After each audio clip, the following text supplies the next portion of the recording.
Hello everyone, welcome on Mohari Devi Tapadia Girls College YouTube channel. This side Pooja Sharma. In this class we will talk about a poem, and the poem name is Elegy Written in Country Churchyard, which is written by Thomas Gray, and this is the second video on this particular poem, Elegy Written in Country Churchyard. So as you all know that what is the meaning of elegy? This is a literary term, and elegy means a poem which is written on someone's death. So it's obviously a melancholic poem. So what is the meaning of poems name elegy written in country churchyard? एक ऐसी poem, एक ऐसी elegy जो लिखी गई है country churchyard पे. Country जगह है जहाँ टॉमस ग्रे है, और उसके चर्च यार्ड पे, चर्च में जो यार्ड है इन द सेंस कि चर्च में जो ग्रेव बना हुआ है, चर्च में जो कब्रिस्तान है, उस पर ये पोएम लिखी गई है.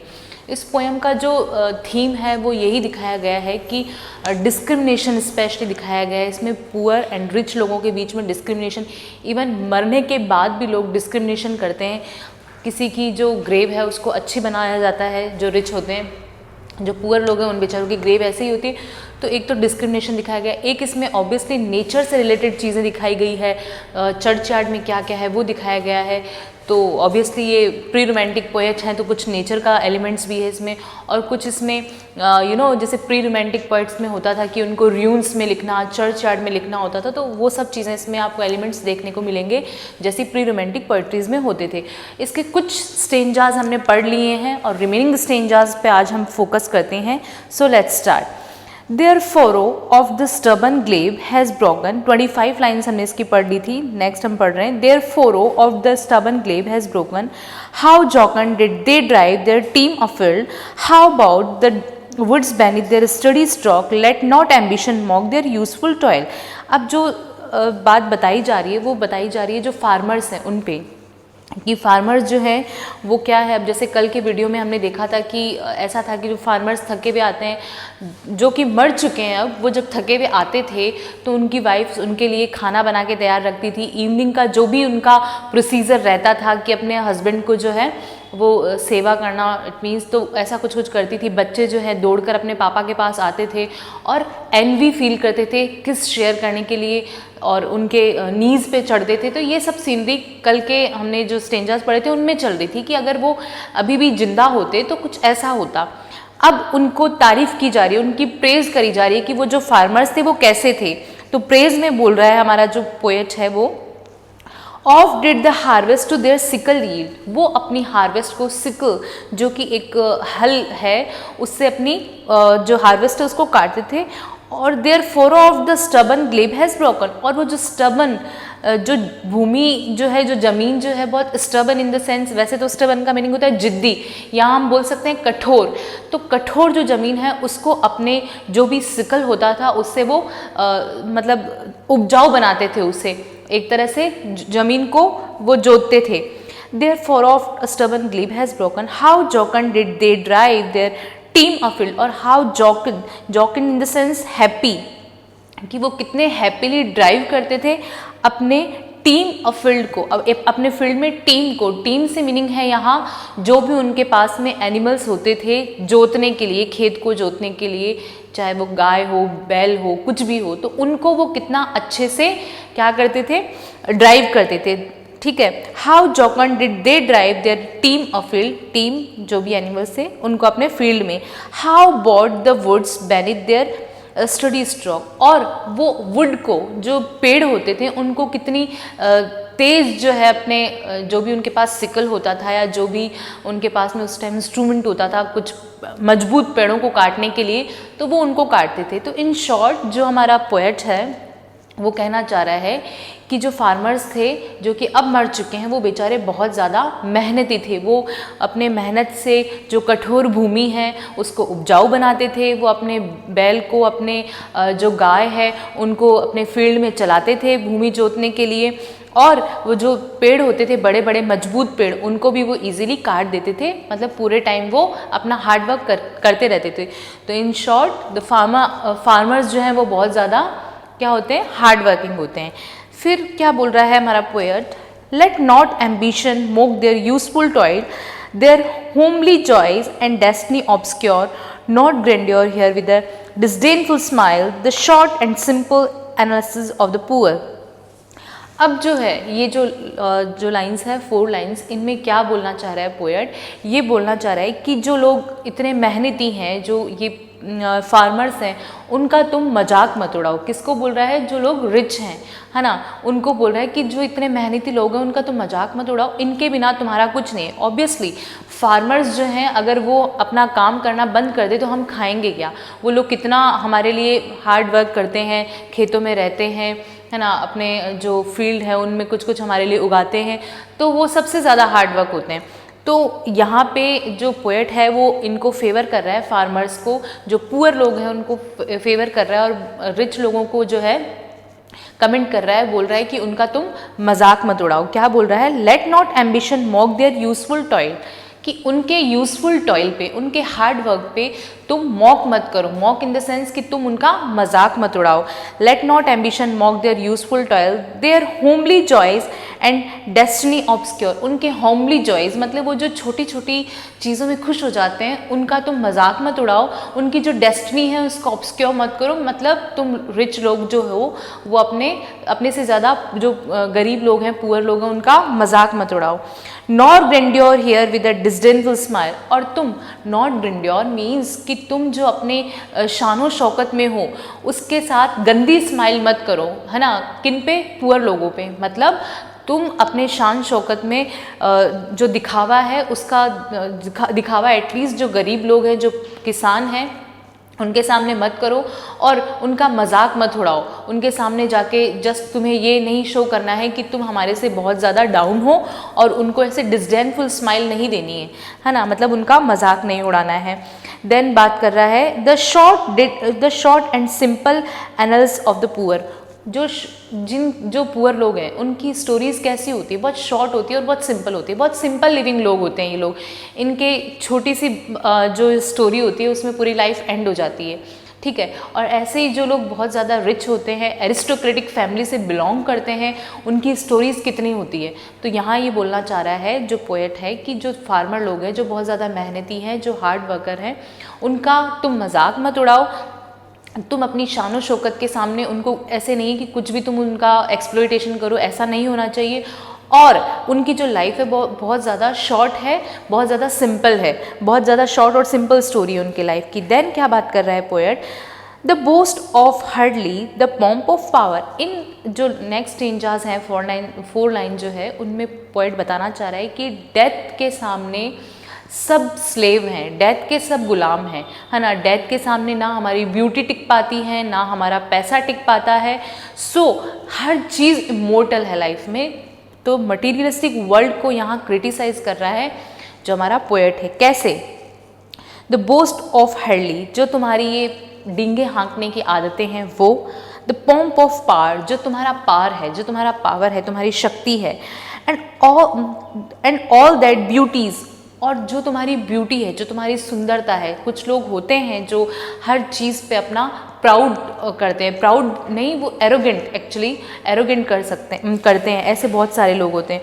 ऑल दैट वेल्थ और एवर गेव, और जो भी तुम्हारा पैसा है, मतलब जो तुम्हारी ये डींगे हाँकने की आदतें हैं, boast heraldry, the pomp of power, जो तुम्हारा पार है, एंड ऑल दैट ब्यूटी, जो तुम्हारी ब्यूटी है, all that wealth ever gave, और जो तुम्हारा पैसा है एक दिन क्या होगा? Awaits like the invisible hour, हर घंटे के साथ वो क्या हो रहा है? डेथ का गुलाम है और उसके वश में हो रहा है, ठीक है। Awaits like the inevitable hour, the paths of glory lead but to the grave, ये जो द पाथ्स ऑफ ग्लोरी जो है lead but to the grave, grave की ओर जा रही है। सो डे बाय डे जो तुम्हारा वेल्थ है, जो तुम्हारी ब्यूटी है, जो तुम्हारे जो भी मतलब डींगे हाँकने की आदतें हैं, जो भी है वो डे बाय डे कहाँ जा रही है? डेथ के करीब जा रही है। सो तुम्हें अपने आप में एरोगेंट फील नहीं करना चाहिए। तुम्हें जो फार्मर्स लोग हैं, जो तुम्हारे से पुअर लोग हैं, उनका मजाक नहीं उड़ाना चाहिए। नेक्स्ट जो स्टेंजाज है उसमें क्या बात कर रहा है poet? Nor you ye proud impute to these the fault, तुम्हें नहीं करना चाहिए proud imputes to these the fault, उनकी गलतियों पे। किन की गलतियों पे? जो लोग पुअर लोग हैं वो कैसी मिस्टेक करते हैं? देखो क्या होता है, जो लोग पैसे वाले हैं, जो रिच लोग हैं, जो एरिस्टोक्रेटिक फैमिली से बिलोंग करते हैं, अगर वो मर भी जाते हैं तो उनकी ग्रेव पे माइलस्टोन लगाने वाले बहुत लोग मिल जाएंगे, कुछ कुछ लिखने वाले उनकी याद में, कुछ शौक गीत लिखने वाले बहुत लोग मिल जाएंगे। पर जो लोग अनपढ़ हैं, जो पुअर लोग हैं, उनको कुछ पता नहीं होता है, वो जस्ट जाके ग्रेव में जो भी जिसकी डेथ होती है उसको दफना कर आ जाते हैं। तो यहाँ ये बोलना चाह रहा है कि तुम ऐसे लोगों की ग्रेव देख के ये मत सोचो कि वो कितने ज़्यादा अनपढ़ थे या उनको कुछ नॉलेज नहीं था, क्योंकि वो बहुत सिंपल है, वो बहुत उनकी लाइफ जो है बहुत शॉर्ट है। सो यहाँ ये बोलना चाह रहा है, क्या बोल रहा है, nor you ye proud impute to these the fault, तुम प्राउड फील मत करो उनके फॉल्ट को देख के, in memory o'er their tomb no trophies raise, उनके फॉल्ट को देख के कि उन्होंने क्या किया है, किसी अपने की डेथ की मेमोरी पे कोई भी ट्रॉफी नहीं है। If memory o'er their tomb no trophies, उनके टॉम पे, उनकी जो कब्र है, मकबरा है, उस पर कोई भी ट्रॉफी नहीं है। Trophies raise where through the long drawn at the fretted vault the pealing anthem swell the note of praise, वहाँ पे ना तो कोई जो गरीब लोग हैं उनकी जो टॉम है उस पर कोई भी ट्रॉफी नहीं है, ना कोई पीलिंग एंथम है, मतलब कोई भी दुख भरा गीत लिखा हुआ है, और क्या नहीं है, नोट टू प्रेज, और कोई भी प्रेज का मतलब प्रशंसा का कोई भी नोट नहीं लिखा हुआ है। तो ये अगर चीज़ें तुम्हें नहीं दिख रही है किसी पुअर की ग्रेव पे, तो तुम उनके फॉल्ट को लेकर मजाक मत उड़ाओ कि यार इन्होंने कुछ किया ही नहीं, क्योंकि उनको नहीं पता है, वो बहुत सिंपल लोग हैं, वो तुम्हारे जैसे नहीं हैं, वो दिखावे पे बिलीव नहीं करते हैं, ये बोलना चाह रहे हैं पोएट। देन क्या बात कर रहे हैं, can storeyed earn or animated burst, can storied earn, एक सुंदर कलश, कलश कौन सा है यहाँ, अर्न का मतलब है कलश, और ये वो कलश है जिसमें अस्थियाँ रखी जाती हैं। Can storied urn or animated bust back to its mansion call the fleeting breath. अब कुछ क्वेश्चन पूछ रहा है पोएट, जो है वो क्वेश्चन पूछ रहा है, और ऐसे क्वेश्चंस को बोलते हैं रेटोरिकल क्वेश्चन, क्योंकि इनका आंसर जो है पोएट खुद ही देता है।